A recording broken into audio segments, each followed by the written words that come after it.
Qu'est-ce qu'a fait Éric Ciotti? Comme il savait qu'en fait sa position était minoritaire, il a tout simplement fait ça, comment dire,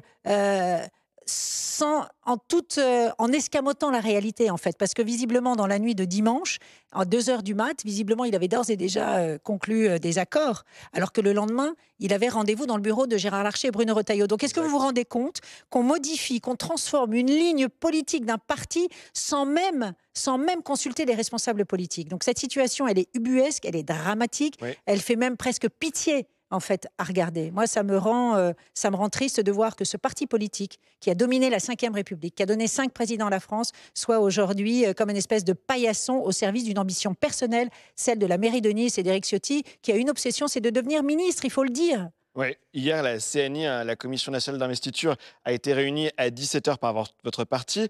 Elle a reconduit, enfin votre parti, du coup, elle a été reconduite par les cadres qui étaient là. Elle a reconduit les 59 députés sortants, sauf Éric Ciotti et une proche du député des Alpes-Maritimes. Alors, si Éric Ciotti investit ses propres candidats, peut-il y avoir des candidats LR Ciotti et des candidats LR parti? Non, absolument pas.